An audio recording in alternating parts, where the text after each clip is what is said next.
Maka hanya ada satu kata, lawan.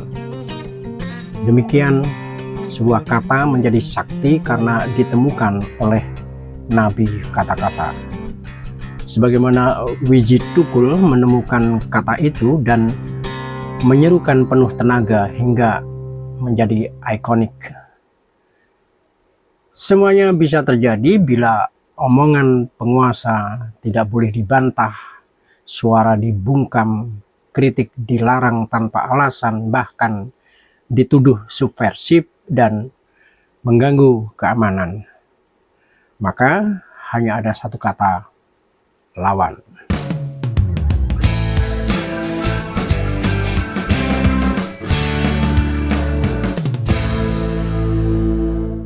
Walaupun karena itu Wiji Tukul hilang, tak tentu rimba.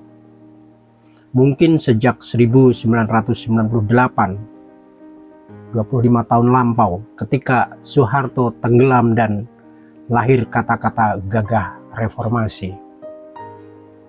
Ini cerita tentang Wiji Tukul yang justru diingatkan oleh Budiman Sujatmiko baru-baru ini dengan cara yang unik. Ketua Umum PRD Partai Rakyat Demokratik itu yang menyebabkan dulu Wiji Tukul terlibat di dalamnya dan menjadi korban penghilangan atau penculikan.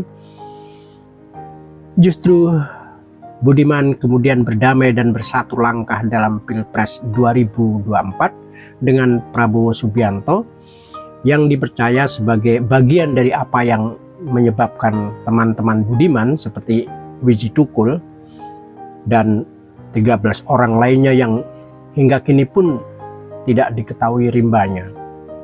Apakah diculik, dihilangkan keberadaannya, atau dihilangkan nyawanya.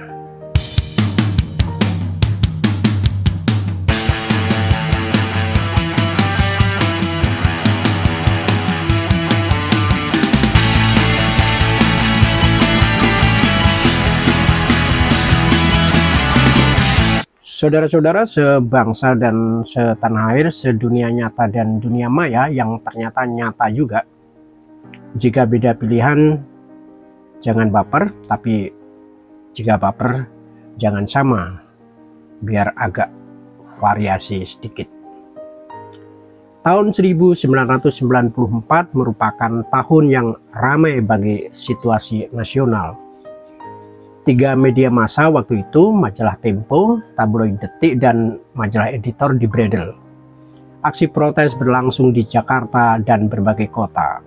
Para jurnalis turun ke jalan bersama mahasiswa dan organisasi pro-demokrasi seperti Pijar, SMID, Formaci, Aldera, dan sebagainya.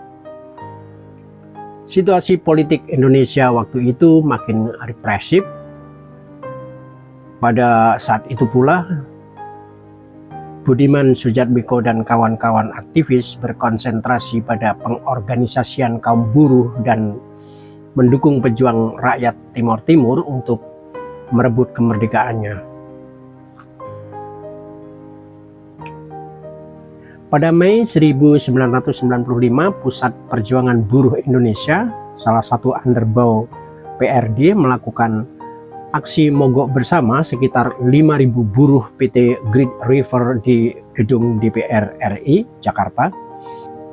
Disusul aksi lompat pagar kedutaan beberapa negara tetangga bersama para aktivis Timor Timur yang anti-integrasi. Pada tahun yang sama itu pula lah Wiji Tukul memimpin pemogokan buruh-buruh PT Sritek di Sukoharjo, Surakarta. Dalam aksi buruh Sritek ini, Tukul nyaris buta akibat kekerasan aparat. Banyak seniman di masa Orde Baru tidak setuju pada sikap Tukul ini. Mereka menganggap seni tidak bisa dicampur adukkan dengan politik. Seni untuk seni dan politik hanya mengotori kesuciannya, begitu doktrin pada waktu itu. Tapi di seluruh dunia selalu ada masa saat orang terpaksa berhadapan dengan sistem yang menindas dan seniman ikut terpanggil menentangnya. Jose Rizal, pahlawan rakyat Filipina yang dieksekusi penjajah Spanyol, juga seorang sastrawan besar. Nikolai Vazsharov, pemimpin rakyat Bulgaria, menentang fasisme, juga penyair yang sangat terkenal di negerinya. Francisco Borja da Costa, penyair Timor Lorosae yang mati ditembak tentara Indonesia, sajak-sajaknya telah menjadi lagu rakyat Timor Timur atau kemudian Timor Leste. Namun karena di masa Soeharto orang tidak bisa sendirian menentang kesewenang-wenangan kekuasaannya, para aktivis pergerakan merasa perlu bersatu dalam perjuangan yang terorganisasi. Di situ Wiji Tukul memilih bergabung dalam PRD, Partai Rakyat Demokratik, yang diketuai oleh Budiman Sujatmiko. Pada bulan Juni 1996, Pusat Perjuangan Buruh Indonesia dan PRD memimpin aksi mogok buruh di 2 kawasan industri di Surabaya. 3 aktivis PRD, Dita Indahsari, Chun Hussein Pontoh, dan Soleh ditangkap dan dipenjarakan. Percepatan politik melawan pemerintah Soeharto terjadi pada tahun yang sama. Pemicunya datang dari masalah internal Partai Demokrasi Indonesia. Partai berlambang banteng ini terpecah menjadi 2 kubu, satu pro Suryadi dan satunya lagi pro Megawati Soekarno Putri. Kelompok pro Suryadi yang didukung pemerintah, militer, dan sejumlah pengusaha menjegal langkah Megawati naik ke kursi ketua dengan melakukan kongres tandingan. Masa pendukung Megawati protes, mereka membuka panggung demokrasi di kantor Dewan Pimpinan Pusat itu di Jalan Diponegoro 76, Jakarta Pusat. Tokoh-tokoh oposisi ikut berorasi di sana seperti Gus Dur, Budiman Sujatmiko, Mochtar Pahpahan, dan Sri Bintang Pamungkas antara lain. Pemerintah Orde Baru merasa terganggu. Kehadiran Mega dianggap bisa menjadi simbol perlawanan grassroots ini. Setidaknya mengingatkan orang pada keberpihakan Soekarno terhadap kaum miskin dulu.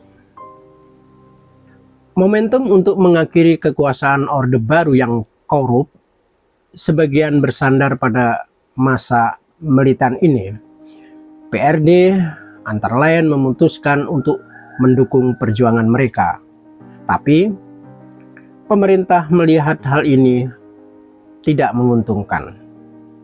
Pemerintah kemudian mengeluarkan teori mereka tentang kuda Troya, satu taktik Troya menaklukkan Sparta dengan mengirim kuda kayu raksasa yang ternyata berisi para prajurit Troya. PRD dianggap menunggangi masa PDI yang besar itu untuk menghadapi pemerintah Soeharto. Pada 27 Juli 1996, preman yang didukung aparat menyerbu kantor PDI di Jalan Diponegoro, Jakarta Pusat. Mereka mengenakan kaos PDI pro Suryadi. Keterangan resmi Komisi Nasional Hak-Hak Asasi Manusia menyebut 23 orang hilang, 5 meninggal dunia, dan 149 luka-luka akibat serangan itu. Namun korban yang jatuh tentu lebih banyak lagi. PRD dituduh sebagai dalang peristiwa 27 Juli itu. Struktur dan bagan organisasi serta nama sejumlah kawan disiarkan di televisi.